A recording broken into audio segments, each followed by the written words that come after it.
नमस्ते दोस्तों, आज हम बात करने वाले हैं एक ऐसी चीज़ की जो हम सबकी लाइफ को क्वाइटली डिस्ट्रॉय करती है, ईगो। और रियान हॉलिडे की book ego is the enemy हमें सिखाती है कि ईगो कैसे हमारे सक्सेस के बीच खड़ा होता है, चाहे हम बिगनर हो, सक्सेसफुल हो या फेलर फेस कर रहे हो।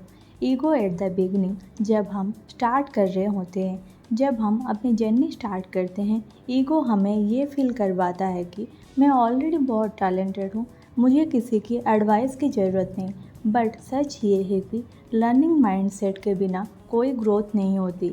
बुक कहता है बी ए स्टूडेंट, हमेशा अपने गोल के बारे में चिल्लाने से बजे उनको क्वाइटली अचीव करो। Let's your work talk, not your mouth. Ego during success, जब हम ऊपर जाने लगते हैं। सक्सेस सबको पसंद आता है, लेकिन यही मोमेंट सबसे डेंजरियस होता है।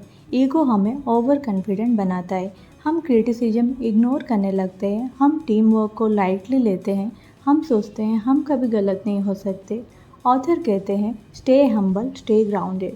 सक्सेसफुल लोग हमेशा ग्राउंडेड रहते हैं क्योंकि उन्हें पता होता है कि ईगो उन्हें ब्लाइंड बना देता। ईगो ड्यूरिंग फेलर, जब थिंग्स गलत जाती है।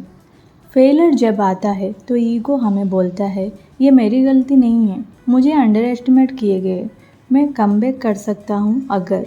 बट बुक सिखाती है फेलियर को एक्सेप्ट करना, उसे लर्न करना और आगे बढ़ना is the real path. Blame game, anger और एक्सक्यूजेस सिर्फ प्रोग्रेस को स्लो करते हैं। ईगो वर्सेस पर्पस, ईगो चाहता है कि लोग हमें ग्रेट समझे, पर्पस चाहता है कि हम ग्रेट बन सके। ईगो शॉर्ट टर्म प्लेजर देता है, पर्पस लॉन्ग टर्म रिजल्ट देता है। इसीलिए अपने काम को अपना पर्पस से कनेक्ट रखो, ना कि अप्रूवल से। The solution, discipline, humility and hard work. Book के हिसाब से ईगो को कंट्रोल करने के लिए 3 चीज़ें ज़रूरी है।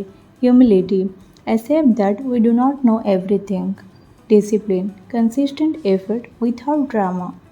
सेल्फ अवेयरनेस, अपने ईगो को स्पॉट करो और रोक दो। ईगो एक इनविजिबल एनिमी है जो हमें कभी फील नहीं होता, लेकिन हमारे डिसीजन, रिलेशनशिप और कैरियर को क्वाइटली डैमेज करता है। रियान हॉलिडे कहते हैं if you want to be successful, be humble. If you want to stay successful, be even more humble.